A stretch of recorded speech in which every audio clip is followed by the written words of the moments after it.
Alright, so it's took me a while, but finally gonna make another little video here on this bike, SSR300. I had planned on putting a video on here of me riding it, just a short video just to show you what it was like riding the bike, but between work and family obligations, I just really what little time I had to practice before the first race, I didn't feel like filling with that GoPro. So anyway, had our first race yesterday. You can see the mud on the bike there. She made it through the race, did awesome. Anyway, I took footage with my GoPro. I'm gonna try to mix that in here after this little intro here, and show you some footage of what it was like riding out there on the track, and then at the end of this thing, I'll come back in here and talk about just talk about some of the stuff that I learned while riding it, and just talk a little more about the bike. But anyway, that's what your bike's gonna look like when you get one and she gets all muddy. But like I say, I'm gonna do my best to show you some footage in here. And like I say, I'm no YouTube guy. It's a miracle I can do what I'm doing right here. So I'm gonna try to make that happen. If not, then we'll just skip to the end of this thing where I'm gonna talk about some of the stuff I figured out. So anyway, let's see if I can get some ride footage for you going.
All right, so this is the second part of this video.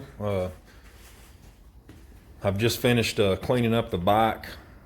Hadn't tried to do any editing yet, so let's just assume I was able to pull it off, and y'all saw me in the race yesterday. Awesome.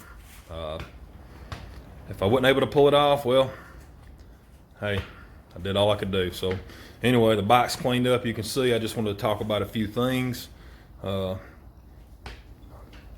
Like I say, the bike run perfect. The track yesterday was brutal. If you got to what, if I couldn't merge these videos together, I'll post that video just by itself, where you can watch it. If you want to watch it, it'll. If you get motion sickness, you may not watch much of it. I was wearing my GoPro on my chest. Man, there was ruts, roots, rocks. It was the camera's jumping nonstop. It was a rough track. The SSR took it like a champ. I can't say enough good stuff. You know, there's one race down, and I finished 6th in my class. I was the only SSR there. There's over 400 bikes in all the different classes. One SSR. If you look at the, if you go to every rider shows what they ride. You know, from Yamaha to Kawasaki to KTM to whatever. Out beside mine it says N/A, not available. Hell, nobody knew what SSR was, but several people know now. I had a lot of people come up looking at the bike, wondering about it, and everybody was impressed. Everybody was impressed with the bike, and nobody more than me to finish the race as rough as it was, and nothing. You know, hell, I just knew, you know, something. I had 2 hours on the bike. Hadn't even changed the oil. I'm gonna change the oil now. But I got about 4 hours on it now. We did an hour and a half ride yesterday during the race. So I got about 4 hours on it now, and I've checked for loose screws, just anything that might have rattled loose. Nothing. Everything held up, and I had several guys come up to me, you know, after the race, asking me, you know, because everybody was curious how this Chinese bike was going to do. Was it going to hold together? Was it going to fall apart? But man, like I say, no loose screws, no anything, man. The track was so tight and like I say, rocky, and man, it just, I was in first gear 80% of the time. You know, I never got above third. It was just, even on the parts that the straightaways, you just, by the time you got to third, you was making another turn. So like I say, I can't say enough good stuff about the bike.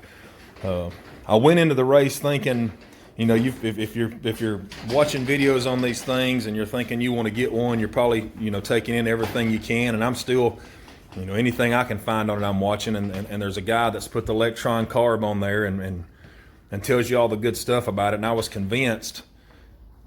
absolutely convinced that after this first race, I was going to get that electron carb. It's $475 is what he advertises it for.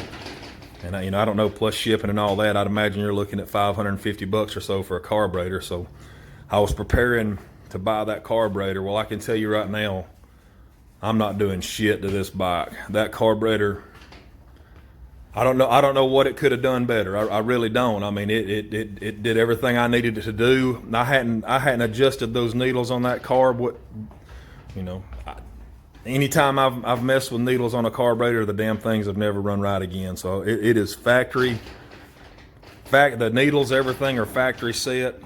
The carburetor run absolutely perfect. Absolutely perfect. So anyway, that's $500 back in my pocket. I'm sticking with that stock carb, and like I say, maybe later on down the road something starts falling off. I might have to get a carb, but for now, I don't, you know, other than just wanting to do stuff, and I get it, you know, some people just want to mod the bike, do anything you can do to it. You know, I like doing stuff to the bike, but $500 for something that you don't need, like I said, maybe you would, I don't. And like I say, hopefully you've got to see part of that video and you can hear how it runs. I mean, it awesome, just great. One of the things I'm going to have to do, and I might make a video on it later if anybody would want to see that, but I'm going to put bar risers on it. I'm 6'3", and like I say, the bike when I sit on it, I can just stand. I'm just flat-footed. It's a tall bike, but the handlebars are low. So every time I was standing up on the bike, I was having to lean over way too much. And man, the wind's blowing hard. You're hearing the wind blow that damn roll-up door behind me. So I'm sorry about that, but you know, hell, you just have to deal with it. Yeah, so I'm gonna put bar risers on that thing, and like I say, just where I ain't having to lean over as much. You can see really the only thing I've done to it, I guess, since my last video was I took that kickstand off. Like I said, the kickstand was just too short. It was 2 inches too short, and when you took it out, when I went out practicing with it, and if I put the kickstand down and you didn't put a rock or something under that kickstand, it was already leaning over at a 45. So when you let, you know, the weight of the bike, when you put it up, when you lean it over, hell, it would just sink down in the dirt. It didn't take much and the bike was falling over. So you had to put something under that kickstand. So just to give you a reference, so this is my wife's 189, and right here, that's the kickstand that came on this 300. All right, so there's the kickstand on this 189. So if I put them things side by side right there, you can see. So the kickstand for this 300, hell, it's shorter than the kickstand for this 189, and hell, I say my wife, she's on her tiptoes touching on this 189. She can't even dream about trying to touch the ground on this 300, and that little bike's got a bigger kickstand than this. But I just, like I say, I said it last time, I'm not gonna keep, but anyway, I got rid of the kickstand. I actually took the stand that one right there is on with me to the race to set it up on. And the only thing bad about them, if you've messed with them, these bikes, they're not that heavy, but they're still pretty damn heavy. So trying to set it up on one of those stands is a pain in the ass. After the race yesterday, after an hour and a half of riding, I was wore the hell out. Shit, I leaned that damn thing up against a tree. I didn't have the energy to set it up on it. So, you know, most people got stands that you can stick in the damn hole right here of your tire. Hell, I can't even think what the hell I'm trying to say. But anyway, they make them that you can stick right here in this hole and it'll prop it up. And so anyway, I'm gonna order one of them and get one of them coming for it. I'm not going. A good kickstand, you know, is going to be, you know, I don't know, 120 bucks or so, and I can get one of these stands to go on the side just to hold it up for, you know, 30, 40 bucks. So I'm gonna go that route, put some bar risers, and yeah. So anyway, I just want to make a video, and you know, I said I would, and here it is. You know, the race, everything went good. Like I said, I can't say enough good stuff about it. And one of the things I wanted to mention was there was a guy put a comment. He commented on one of my videos and was asking about, you know, was the bike really that good, or, you know, was I just exaggerating because I bought the bike? And you know, what he had asked, was it really comparable to a Honda CRF 250F? And I think he probably meant 250R, because he had deleted the comment. I got to see what he had wrote, but he had deleted it, so I couldn't comment back to him. But I think he meant 250R, because there's no comparison at all to a 250F. You know, that 250F, F stands for family. You'd compare that 250F to this 189. I'd imagine that 189, I know guys with 230s, and that 189 will give a 230 a damn run for its money. So, you know, you're talking about a completely different class of bike. That 250F's the air-cooled. The good bikes, people love them. It's not even remotely in the same league as this bike. This bike would be more along the lines of your 250R, and that's what I was racing yesterday. There was 250s and 450s in the old man class I was in, and this bike will run with them. I'm gonna tell you right now, this bike will run with them. So anyway, I guess I've run my mouth enough. Maybe somebody will get some use out of this video, and I'm gonna end it right there. So if you got any questions or want to see anything else that I hadn't talked about, just mention it down in the comments, and I'll do my best to get you something going on it.